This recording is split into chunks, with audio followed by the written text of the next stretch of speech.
예수님은 우리를 어둠의 권세에서 건져내 주셨습니다. 이러한 제목으로 같이 은혜를 나누겠습니다. 골로새서 1장 13절. 그가 우리를 흑암 권세에서 건져내사 그의 사랑의 아들의 나라로 옮기셨으니 하나님은 인류를 구원하기 위해서 약속들을 하셨습니다. 하나님은 그분의 독생자 예수님을 최종적으로 보내셨습니다. 예수님은 세계 역사 속에 공간 속에 오셨고 사람들 가운데서 사셨습니다.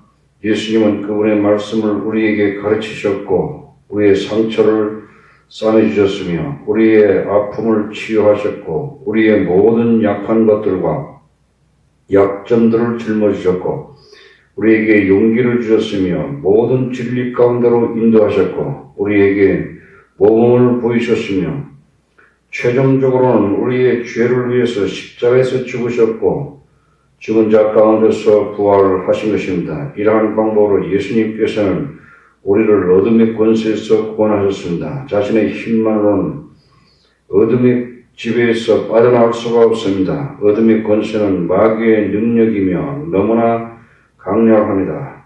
이스라엘 백성들이 애굽에 있을 때는 바로의 노예들이었습니다. 바로의 능력은 너무도 강해서 누구도 저항할 수 없었습니다. 그들은 열심히 일을 해야 했으며 해결책도 없이 학대를 당해야 했습니다. 그들은 남자아이가 나오면 강물에 던지라고 했습니다. 이스라엘 백성들은 이와 같이 산화 제한까지 당하면서 탄압을 했습니다. 그들은 절망적이었으며 무력하였고 힘이 없었습니다. 이스라엘 백성들은 절망 가운데 하나님께 울부짖으면서 기도했습니다. 이러한 절망적인 상황 속에서 하나님은 그들의 탄식을 들으시고 모세를 보내셔서 그들을 신비한 방법으로 해방시키셨습니다. 하나님은 이집트를 심판하실 때 이스라엘의 유월절 양의 피로서 해방시키셨습니다. 이 사건은 예수 그리스도를 통하여 온 세상에, 온 세계의 모든 나라, 모든 백성들을 위한 하나님의 구원을 예표로 보여주고 있습니다. 출애굽기 12장 13절에 내가 애굽 땅을 칠 때에 그 피가 너희가 사는 집에 있어서 너희를 위하여 표적이 될지라. 내가 피를 볼 때에 너희를 넘어가니 재앙이 너희에게 내려 멸하지 아니하리라. 출애굽을 통하여 하나님은 예수님을 통하여 행하실 일을 미리 보여주고 계신 것입니다. 이 유월절장은 바로 예수 그리스도의 십자가의 피를 상징하는 것입니다.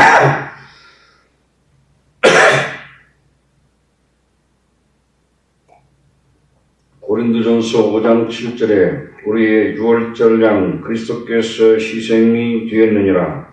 예수님은 성만찬에서 제자들에게 그가 어떻게 십자가에서 유월절을 성취하실 것을 말씀하신 것입니다. 유월절 양의 피가 뿌려져서 이스라엘을 해방시키셨습니다. 예수님은 우리들 죄에서 우리를 해방시키시기 위해서 십자가 위에서 피 흘리셨습니다. 우리는 예수님의 피로서 죄와 사탄의 능력으로부터 해방되었습니다. 골로새서 2장 14절에 우리를 거스리고 불리하게 하는 법조문으로 쓴 증서를 지우시고 제하여 버리사 십자가에 못 박으시고 통치들과 권세들을 무력화하여 드러내어 구경거리로 삼으시고 십자가로 그들을 이기셨느니라. 우리가 어둠의 권세 아래 있을 때 무엇이 어떻게 돌아가고 있는지 몰랐습니다. 우리는 왜 우리의 삶이 비참하고 무의미한지 몰랐습니다. 우리는 어둠 속에 헤매다가 점차로 죽어가고 있었습니다. 그러나 하나님께서는 그분의 크신 은혜 가운데 우리를 어둠의 지배하에서 건지신 것입니다. 하나님께서 우리에게 어둠의 지배, 흑암의 권세에서 우리를 구출하실 뿐만 아니라 하나님이 사랑하시는 아들의 나라로 데리고 오신 것입니다. 요즘에 많은 사람들이 죄책감에 시달리고 무의미와 좌절감으로 시달리고 있습니다.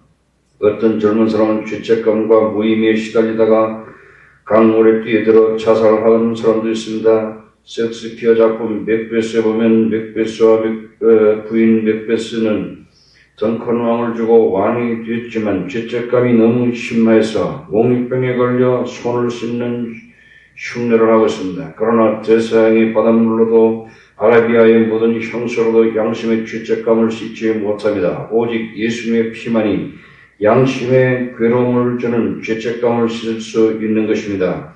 히브리서 9장 14절에 하늘이여 영원하신 성령으로 말미암아 흠 없는 자기를 하나님께 드린 그리스도의 피가 너의 양심을 죽은 행실에서 깨끗하게 하고 살아계신 하나님을 섬기게 하지 못하겠느냐고 말씀하고 있습니다. 사도행전 26장 17절에 이스라엘과 이방인들에게 내가 너를 구원하여 그들에게 보내어 그 눈을 뜨게 하여 어둠에서 빛으로 사탄의 권세에서 하나님께로 돌아오게 하고 죄사함과 나를 믿어 거룩하게 된 우리 가운데서 기업을 얻게 하리라 하더이다. 하나님께서는 우리를 구출하신 다음에 하나님은 함께 하시고 떠나시지 않으십니다. 하나님은 그가 사랑하시는 아들의 나라를 가지고 오셨습니다. 하나님은 어떤 종류의 나라를 가지고 오셨습니까? 그가 사랑하시는 하나님의 나라인 것입니다. 그 왕국은 빛의 왕국이시며 사랑의 왕국이고 생명의 왕국인 것입니다. 빛은 어둠과 대전이다. 어둠의 지배의 모든 요소들은 모두 떠나가고 우리는 모든 선한 것을 경험합니다. 누구든지 예수님께 나아오게 되면 정죄 대신에 용서가 있습니다. 미움 대신에 사랑이 있습니다. 거짓말하는 대신에 진리가 있습니다. 절망 대신에 사랑이 있습니다. 슬픔 대신에 기쁨이 있습니다. 부끄러움 대신에 영광이 있습니다. 이것은 놀라운 은혜입니다. 어떻게 이런 일이 가능합니까? 로마서 8장 1절 2절에 그러므로 이제 그리스도 예수 안에 있는 자에게는 결코 정죄함이 없나니 이는 그리스도 예수 안에 있는 생명의 성령의 법이 죄와 사망의 법에서 너를 해방하였습니다. 생명의 성령의 법은 예수님을 믿는 법인 것입니다. 골로새서 1장 14절에 그 아들 안에서 우리가 구속 곧 죄사함을 얻었도다. 이 구절은 예수님께서 우리를 위해서 십자가 위에서 어떤 일을 하셨는지를 말해주고 있습니다. 하나님은 사랑이시며 동시에 거룩하십니다. 그러므로 하나님은 죄의 존재를 견딜 수 없습니다.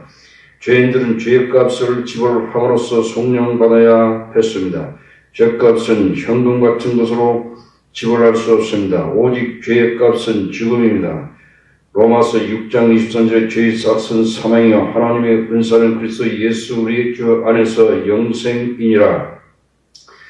죄의 싹은 죽음이기 때문에 죄값을 지불하기 위해서 우리는 죽어야만 합니다. 그러나 예수님께서 우리의 자리에서 우리 죄를 위해서 우리를 위해서 죽으셨습니다. 예수님은 십자가에서 피를 흘리심으로써 죄값을 완전히 지불하셨습니다.